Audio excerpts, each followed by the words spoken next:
बिहार के बेगूसराय लेकर चलते हैं, जहां पर केंद्रीय मंत्री गिरिराज सिंह और कन्हैया कुमार के बीच कांटे की टक्कर है। आपको सुनवाते हैं केंद्रीय मंत्री गिरिराज सिंह का क्या कहना है। सियासत में गहमागहमी, अखाड़ों में ताल ठोक रहे हैं नेता। एक तरफ अनुभव तो दूसरी तरफ युवा जोश। जी हां, बात कर रहे हैं बिहार के लेनिनग्राड कहे जाने वाले बेगूसराय की, जहां पर सबकी निगाहें टिकी हुई हैं। जहां एक तरफ मोदी सरकार के मंत्री गिरिराज सिंह तो दूसरी तरफ जेएनयू के पूर्व अध्यक्ष कन्हैया कुमार। जी हां, हमारे साथ बातचीत करने के लिए मोदी सरकार के मंत्री गिरिराज सिंह जी हैं। गिरिराज सिंह जी, यहाँ पर मुद्दा क्या रहने वाला है? देखिए, मुद्दा साफ है, यहाँ नीतियों का मुद्दा है। हमारी लड़ाई विकृत सोच से है। बेगूसराय में विकास को रोकने वालों से है। मेरी लड़ाई विकृत राष्ट्रवाद की तरफ दिशा को मोड़ने की कोशिश करने वालों से है। मेरी लड़ाई भारत को तोड़ने वालों से है। मेरी लड़ाई अखंड भारत को खंडित करने वालों से है। और मेरी लड़ाई आरजेडी से भी है, मेरी लड़ाई कम्युनिस्ट से भी है, मेरी लड़ाई कांग्रेस से। मुकाबले को कितना अहम मान रहे हैं आप? मुकाबला मुझे खुद जितना ज्यादा एनडीए के लोग बेगूसराय की जनता को हम जगा पाए इस विकृत राष्ट्रवाद के सोच के खिलाफ, यही मेरी मुकाबला है। लेकिन गिरिराज सिंह जी, जो आपके प्रतिद्वंदी हैं कन्हैया कुमार, कहते हैं कि जो एनडीए के उम्मीदवार हैं गिरिराज सिंह जी, वो अखाड़े में उतरना ही नहीं चाहते थे, उन्हें जबरदस्ती अखाड़े में भेज दिया गया है। देखिए, मेरा मानना है कि कौन क्या कहता है इस पर मैं नहीं चर्चा करता, लेकिन मैं जानता हूं कि आज ये धरती फिर से रक्त रंजित नहीं होने वाला है। ये धरती फिर से लैंड ग्रेबिंग नहीं होने वाला है। ये धरती फिर से जातीय विद्वेष फैलाने वाला नहीं रहने वाला है। ये धरती जो रिफाइनरी और पूरे औद्योगिक केंद्र को बर्बाद करने का काम किया जिन लोगों ने, उनको फिर मौका नहीं मिलने वाला। गिरिराज सिंह जी, एक तरफ हिंदुत्व का चेहरा आप हैं, तो दूसरी तरफ ये तथाकथित आजादी गैंग का चेहरा कन्हैया कुमार। देखिए, देश के अंदर आज राहुल गांधी कह रहे हैं कि देशद्रोहियों के लिए हम कानून आसान कर देंगे, आतंकवादियों से गले मिल रहे हैं। कोई याकूब मेमन की छूट के लिए रात को कोर्ट जा रहे हैं, कोई बरखी मना रहे हैं अफजल गुरु का, कोई सबूत मांग रहे हैं देश में सेना के शौर्य का। इसलिए ये लड़ाई दो तरह की लड़ाई है। देश में अफजल गुरु का कोई सबूत मांग रहे हैं देश में सेना के शौर्य का। इसलिए ये लड़ाई दो तरह की लड़ाई है। देश में एक नरेंद्र मोदी उम्मीदवार हैं जिनके प्रतीक के रूप में हम हैं, गिरिराज सिंह बेगूसराय से। दूसरे हैं जो विकृत सोच के, जो महागठबंधन, महाठगबंधन, महामिलावट है, जिनका कुछ समझ नहीं आता है कहाँ है, क्या कर रहे हैं।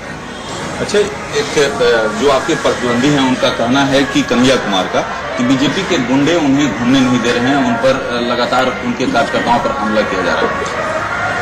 हम अपना काम कर रहे हैं और समाज, बेगूसराय का समाज न गुंडागर्दी में भरोसा रखता, न बेगूसराय के लोग गुंडागर्दी करने देते।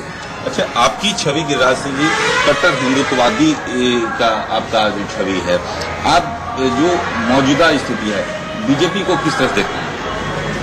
देखिए, मीडिया के मित्रों से मेरा निवेदन है, जब मैं मंदिर जाता हूं तो मेरे मंदिर जाने पर प्रश्न खड़ा करते हैं, लेकिन कोई मस्जिद जाता है उस पर प्रश्न खड़ा नहीं करते, कोई गिरजाघर जाता तो उस पर प्रश्न खड़ा नहीं करते और कहते कि आचार संहिता के विरुद्ध है। मैं डंके की चोट पे कहता हूं कि मैं या सनातन धर्म को मानने वाले देश के 100 करोड़ से ऊपर लोग का आस्था देवी देवताओं में है, चाहे इसके लिए जो मुझे सजा मिले मैं सजा भुगत सकता, लेकिन देवी देवताओं के प्रति आस्था को नहीं छोड़ सकता। गिरिराज सिंह जी, जनसंख्या नियंत्रण को लेकर आपने एक बड़ा बयान दिया था, उसको लेकर काफी विवाद भी हुआ था, क्या कहेंगे आप? देखिए, देश में जनसंख्या नियंत्रण कानून जरूरी है और एक सख्त कानून होनी चाहिए कि समाज में विकास और सामाजिक समरसता दोनों में ये जनसंख्या, बढ़ती हुई जनसंख्या बाधक है। हम प्रतिवर्ष एक ऑस्ट्रेलिया से ज्यादा की जनसंख्या दे रहे हैं, 2 इजराइल दे रहे हैं और संसाधन सीमित है। कुछ लोग इसे धर्म से जोड़ते हैं, जो लोग धर्म से जोड़ते हैं मैं मानता हूं कि ये राष्ट्र के लिए घातक है। लेकिन गिरिराज सिंह जी, ये देश हित के लिए तो ठीक है, लेकिन जब आप बात करते हैं हिंदुओं को नसीहत देने लगते हैं तब ये विवाद थोड़ा नहीं। मैं हिंदुओं से या मुसलमानों से, मैं तो कहता हूं एक ऐसा कानून बने देश में जो हिंदू, मुसलमान, सिख, ईसाई, बौद्ध, जैन सब पर बराबर से लागू हो।